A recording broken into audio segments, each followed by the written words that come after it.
Hi Leo, this is Jove. Welcome po sa ating channel. At ito ang inyong Daily Kabay Tarot reading. Kung naka-resonate kayo, comment down. Kung hindi kayo naka-resonate, ibigay niyo po sa iba kasi general reading po ito. This is for you, Leo.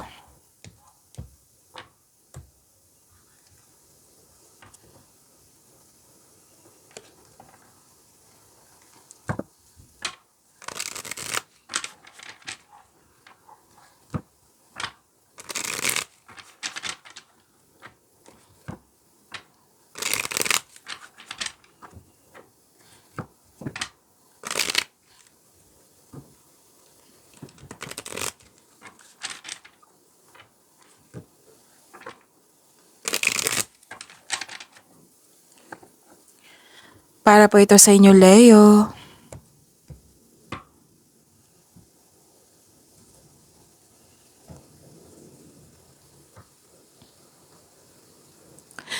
Maraming salamat po sa inyong patuloy na suporta at maraming salamat din po sa mga hindi nag-skip ng ads. Gamitin ang reading na ito bilang gabay lamang. Sa mga hindi pa nag-subscribe, subscribe na po kayo at click bell notification para malaman nyo na may bago tayong video. Para sa mga gustong magpa-reading, comment po kayo ng personal reading. Again, comment kayo ng personal reading and check my reply sa comment section.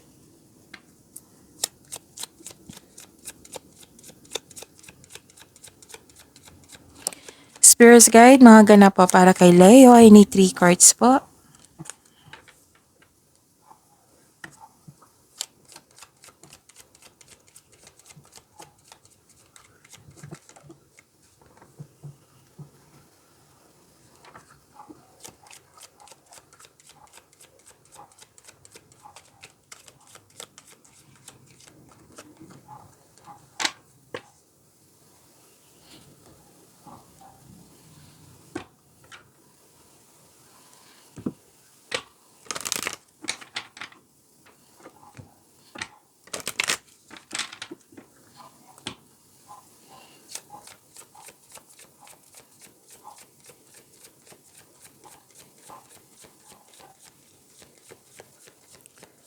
Spirits Guide, message pa para kay Leo. I need 2 cards po.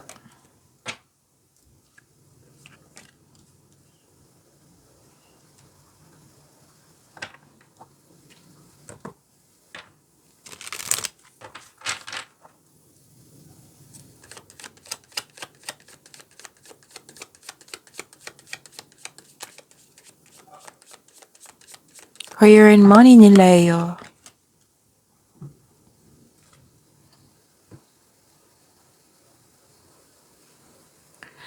Leo, may importanteng desisyon sa araw na ito. May importanteng ganap din sa inyong passion.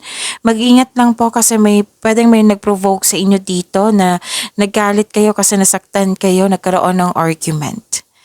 Okay, love is blooming. Self-love, nakikita ko dito, you're taking care of yourself, you love yourself more, and may romance, attraction, affection akong nakikita dito. Pwedeng ang ilan sa inyo kakasimula lang sa buhay pag-ibig or kakapasok lang ng isang relasyon. Oo, pwede din kakasimula lang sa trabaho, sa connection sa isang tao. So may nangyaring new beginning. So may concern kayo sa immature na tao. Pwede din na may humihina attention sa iyo na isang bata. Oo, or ito yung inner child mo. Actually, itong dalawang card dito, ang sabi dito, don't worry, be happy. Tapos, go with the flow, let things happen. So, go with the flow, let things happen. Huwag kayong mag-alala kasi may happiness na sinabi dito.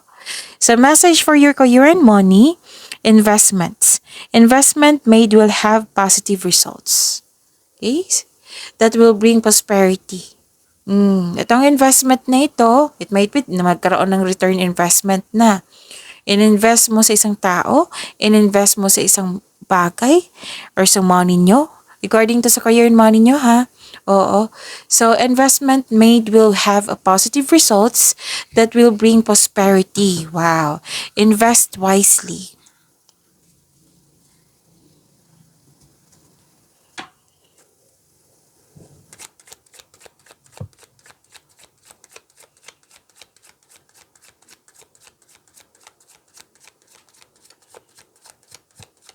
Energy po ni Leo.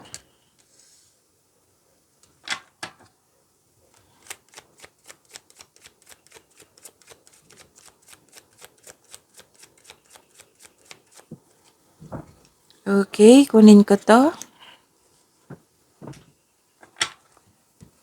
Kung may narinig kayo or may nakita kayong repeating message, yan po yung pinupush ng course nyo po. Like for example, Leo, nanood kayo ngayon ng inyong video reading May 21 at May 22. Tapos may napansin kayo na repeating message.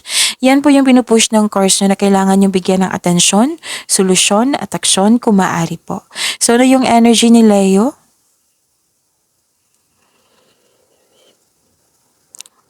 May mabilisang desisyon akong nakikita dito. So, nag-clarify siya dito sa inyong oracle cards.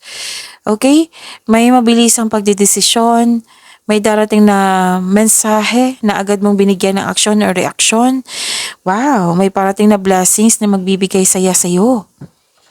Maaari din may travel kayo ngayon or may isang bagong tao na darating sa iyong buhay. Oo. May nakita rin ako ditong away, oh. So, mag-ingat talaga. Nag-clarify siya. So, pwede din isa o maraming alok o idea ang darating sa'yo. Please prepare yourself kasi kitang-kita ko dito na busy kayo. So, may parating na exciting opportunities po.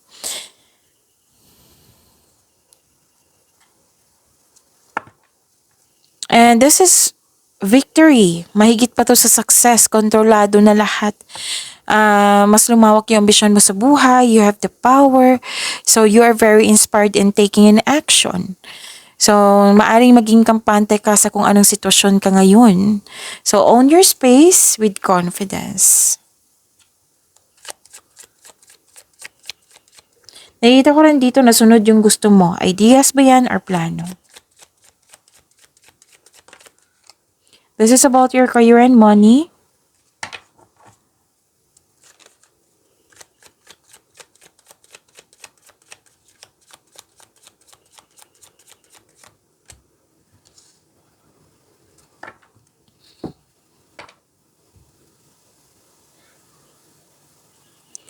Sa career and money nyo po, may nakita ko ditong may magaganap na signing of contract.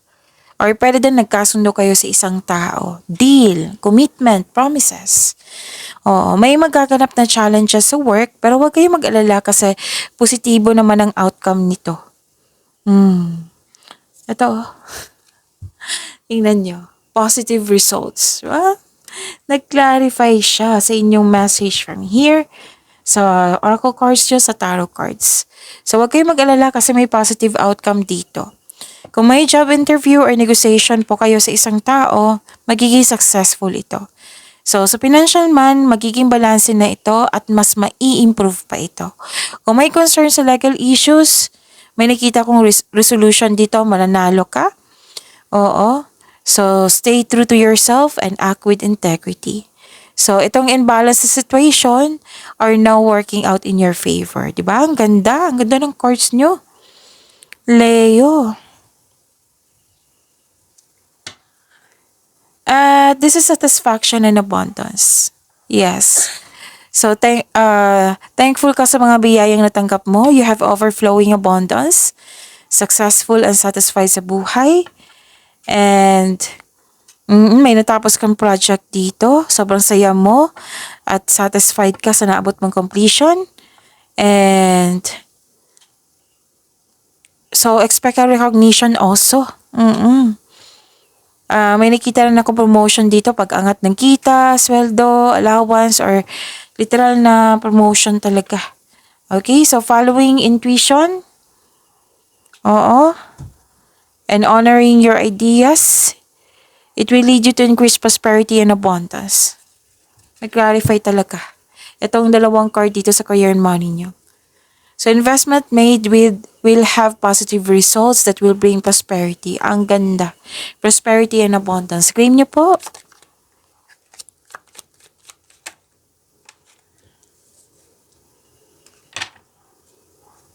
This is about your love life, self-love, partnership, and romance. Leo.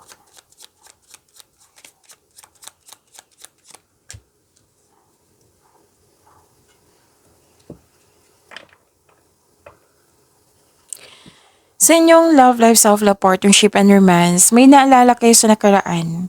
You're living in the past, nostalgia, pero then na, mas mabuti pa yung bata ako. Like for example ha, mas mabuti pa yung bata pa ako, walang problema, ngayon may problema. Mas mabuti pa yung sitwasyon ko noon kaysa ngayon. Pero then may unexpected visitor kayo na pinaalala sa iyo yung nakaraan, so let the memories rest. Mag-focus kayo sa present. Maraming blessings dito, oh, na kailangan yung bigyan ng focus pag yamanin ang blessings na binigay sa inyo. So, focus kayo sa present para may expectation tayong better outcome sa future. Whether single ka man ha or may relasyon na buhay mag-asawa. So, may concern kayo dito sa promises. May concern kayo dito sa promises na hindi nabigay or may high hopes and expectation kasi isang tao na hindi nabigay. So, may tao dito na biglang nagbago? Hindi mo nagustuhan yung pagbabago niya? So, may tao rin dito na hiningan mo ng tulong na hindi siya handang magbigay ng tulong. Pag-imanin niyo po yung blessings sa binigay sa inyo, Leo. See you tomorrow. Maraming salamat.